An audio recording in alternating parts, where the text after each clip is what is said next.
Hello friends, नमस्कार। आप सभी का आपके अपने यूट्यूब चैनल नैन स्कूल पर हार्दिक स्वागत है। आज के अपने इस वीडियो में हम एक महत्वपूर्ण जजमेंट डिस्कस करने वाले हैं सुप्रीम कोर्ट से।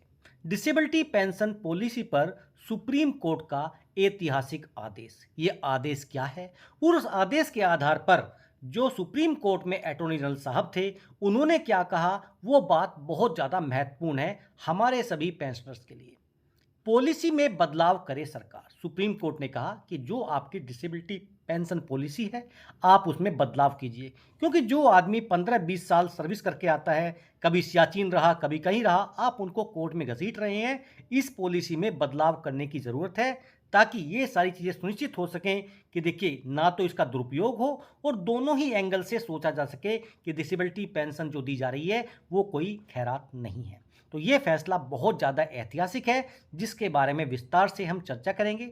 सुप्रीम कोर्ट का जो आदेश है वो भी आपको दिखाऊंगा और उसके पीछे की पूरी कहानी भी आपको समझाऊंगा स्टेप बाय स्टेप अपने इस वीडियो में। एएफटी केस पर भी अपील नहीं, इसमें ऐसी भी कुछ बातें सामने आई हैं उसके बारे में भी आपको जानकारी दी जाएगी। अगर आप मेरे चैनल पर नए हैं, चैनल को सब्सक्राइब कर लीजिए। वीडियो पसंद आए तो लाइक और शेयर ज़रूर करें। देखिए, सबसे पहले बात करें तो court number 7, supreme court of India, record of proceedings. ये देखिए जो एसएलपी नंबर है वो आप देख सकते हैं ये कैसे आया। इम्पल्स final order and order date 27 March 2025, जो डब्ल्यूपीसी थी 3545। उसके बाद एक डब्ल्यूपीसी और है, pass by the high court of Delhi New Delhi. Delhi high court ने अपना जजमेंट दिया और उस जजमेंट के खिलाफ यूनियन ऑफ इंडिया चली जाती है सुप्रीम कोर्ट में। अब सुप्रीम कोर्ट ने देखिए क्या चीज़ें रखी हैं और आगे क्या कहा वो हम देखने वाले हैं आगे के चैप्टर्स में। यहाँ पर देखिए जो 15 जुलाई 2025 यानी आज के डेट में इसकी सुनवाई हुई। उसके बाद में देखिए justice P S Narasimha and justice Atul S Chandurkar, ये जो देखिए जज साहब हैं इन्होंने कुछ बातें रखी यहाँ पर। Issue notice on the application seeking condonation delay as well as on the SLP list along with SLP number 129 of 2025। और देखिए यहाँ पर इश्यू नोटिस कर दिया गया है केंद्र सरकार को। अब इसके आगे की जो पूरी जानकारी है वो आपको न्यूज़ के माध्यम से दिखाने वाला हूँ।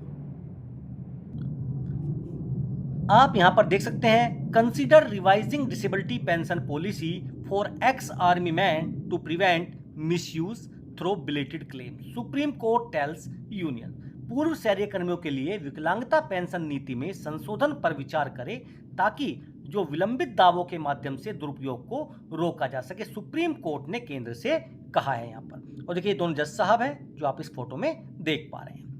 Expressing concerns over delayed claims for disability pensions by ex-army men, the Supreme Court on July 15 asked the union to consider revising its policy to ensure there is no misuse of the law।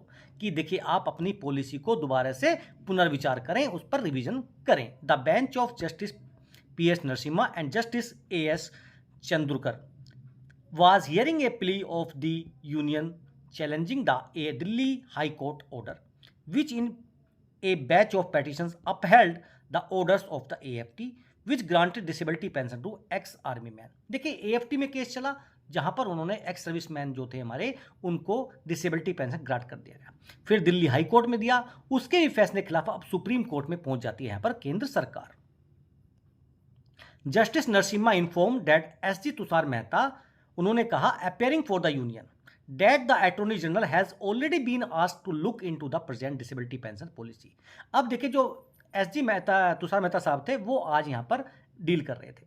तो देखिए जो justice Narasimha है उन्होंने कहा कि देखिए attorney general साहब आए, उन्होंने पहले इस चीज़ पे बोला कि भाई मैं इस चीज़ पर बात करूंगा। Considering that a large number of such matters are being filed for seeking disability pensions at the belated stage, he verbally express, उन्होंने देखिए हमसे वर्बली कहा था, हमने अटॉर्नी जनरल से इस मामले को देखने के लिए कहा, इस पर गौर करें कि इस नीति की जांच करवाएं।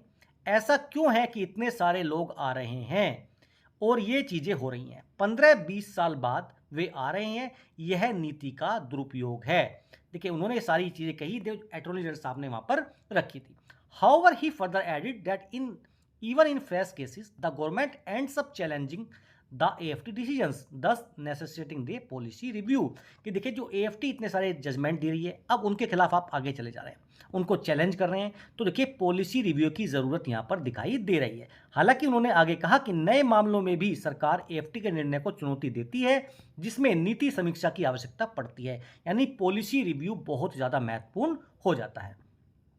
यहाँ तक कि even in the normal case when somebody works in Siachen or some other hard places, then also the government is coming, so we thought this policy needs to be revamped. तो उन्होंने कहा कि देखिए सियाचिन में कोई रह रहा है, कोई हार्ड प्लेस में रह रहा है, उसके जो केसेस हैं उन केसेस के खिलाफ भी सरकार सुप्रीम कोर्ट में या कोर्ट्स में आ रही है। इसका मतलब ये है कि हम आपसे अनुरोध करते हैं कि भैया आप इस पर जो है कुछ मापदंड स्थापित करें। The SG replied that he had a meeting with the defense secretary and said, "We would request the lordship to lay down the parameters." कि हमारे भैया अभी जो मुलाकात होने वाली है रक्षा सचिव से, हम उनसे बात करेंगे कि इस पे पैरामीटर्स निर्धारित करें। फिर जस्टिस नरसिम्हा ने हस्तक्षेप करते हुए कहा, यह नीति आपकी, it's your policy, why should we lay down, हम क्यों इस पे रूल बनाएं, we will not even touch, हम इसको टच भी नहीं करेंगे। The SG explain that for delayed army pension claims the court guidance would be imperative। उन्होंने कहा, SG ने स्पष्ट किया कि विलंबित सेना पेंशन दावों के लिए न्यायालय का मार्गदर्शन अनिवार्य होगा। जस्टिस नरसिम्हा ने फिर सुझाव दिया कि संघ एक नई नीति की तलाश शुरू करे, कि आप एक नई पॉलिसी पे काम करें जो पूर्व सैन्यकर्मियों के साथ साथ संघ के हितों में भी संतुलन स्थापित करे, जहां पर सरकार और जो भी हमारे पूर्व सैनिक हैं उन सबके हितों का ध्यान रखा जाए। Have a meeting and decide if you can come up with a new policy. आप बातचीत कीजिए, एक मीटिंग बुलाइए और आपस में देखिए कि क्या कोई ऐसी पॉलिसी हम बना सकते हैं by which both interest can be taken care of. क्योंकि सरकार अपने हितों की बात करेगी, पेंशनर अपने हितों की बात करेगा, तो कुछ ऐसी पॉलिसी लेके आइए जिसमें दोनों के हितों का संरक्षण हो सके। Appearing agreeing for the same, the SG further stressed in certain cases the pension policy is being abused by those who don't have a genuine claim of disability। उन्होंने कहा कि बहुत से ऐसे केसेस हैं, सब केसेस की बात नहीं की जा रही, लेकिन कुछ केस ऐसे हैं जहां पर जो डिसेबिलिटी पेंशन क्लेम है उनको कैसे मिसयूज किया जा रहा है। He submitted that we will also show how this jurisdiction is being abused by those who do not deserve. जो डिसेबिलिटी पेंशन डिजर्व नहीं करते हैं वो इसका मिसयूज कर रहे हैं, जो इसके हकदार हैं हमें उनके दावों को चुनौती देने के लिए आगे नहीं आना चाहिए।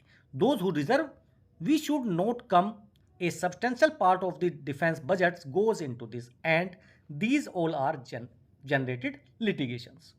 फिर जज साहब ने बोला, हमें यह नहीं भूलना चाहिए कि दावोदारों ने भी, जो दावेदार हैं उन्होंने भी देश की सेवा की है। उन्होंने कहा ऐसा नहीं है, उन्होंने देश की सेवा की है। नीति पर पुनर्विचार करें और सुनिश्चित करें कि इसका दुरुपयोग ना हो। साथ ही साथ they are not brought to the court unnecessarily, I बोलो कि देखिए उनको बिना मतलब में कोर्ट में नहीं लाया गया है। कुछ ऐसे हैं जो उसका मिसयूज करते हैं, तो इन्हीं चीज़ को देखते हुए देखिए उनको बताया गया कि आप देखिए बातचीत करें और आपको 4 हफ्ते का समय दिया गया है यहाँ पर। उसके बाद फिर आपको बुलाया जाएगा कोर्ट में, तब आप अपनी चीज़ें यहाँ पर पूरी तरह से बताएं कि हाँ आपकी मीटिंग हुई, आपने उस मीटिंग्स में क्या क्या पॉइंट्स रखे। लेकिन सबसे बड़ी बात जो यहाँ पर देखी गई वो देखिए जो जज साहब थे उन्होंने बिल्कुल साफ साफ कहा कि देखिए आप मीटिंग बुलाइए और उस मीटिंग में ये तय कीजिए कि दोनों के हितों का, पेंशनर्स के हितों का भी और सरकार के हितों का भी, एक दोनों का सामंजस्य स्थापित हो सके। आप एक ऐसी नीति लेके आइए, क्योंकि ये नीति आपकी है, आपको ही इस पे काम करना है। तो आप एक ऐसी नीति बनाइए जिसमें पेंशनर, जो डिसेबिलिटी पेंशनर है हमारा, क्योंकि जो सियाचिन या हार्ड एरिया में रह के आ रहा है उसके खिलाफ भी अगर आप कोर्ट में आते हैं तो ये देखिए एक बहुत बड़ी बात है। और देखिए जो अटॉर्नी जनरल साहब ने पहले कहा था कि बहुत सारे पॉइंट्स उन्होंने वादे किए थे, मैं अब आगे डिस्कस करूंगा इन पॉइंट्स को, हम जो AFT के खिलाफ डिसीजंस हैं उसमें नहीं जाएंगे वगैरह वगैरह। लेकिन आज SG मेहता साहब जो आए उन्होंने अपनी चीज़ें रखी अपने तरीके से, लेकिन जज साहब ने उनको याद दिलाया कि अटॉर्नी जनरल साहब आए थे और उन्होंने ये सब हमसे कहा था। ये सारी चीज़ें आप आपस में डिस्कस कीजिए, मीटिंग करिए और कुछ आउटकम जो है वो आप हमारे सामने लेके आइए। तो ये थी जानकारी डिसेबिलिटी पेंशन को लेकर। लगता है कि बहुत जल्द इसमें कुछ पॉजिटिव आउटकम आने की उम्मीद बन रही है। आपको ये जानकारी कैसे लगी और ये चैनल आपको कैसा लग रहा है, कमेंट करके ज़रूर बताएं, क्योंकि ये सारी जानकारी हम आपके लिए लेकर आते हैं और आपके कमेंट्स और आपके लाइक्स जो हैं हमें यहाँ पर मोटिवेट करते हैं ऐसी ही जानकारी आप लोगों तक लगातार पहुँचाने के लिए। फिर मिलेंगे आपसे। जय हिंद, जय भारत।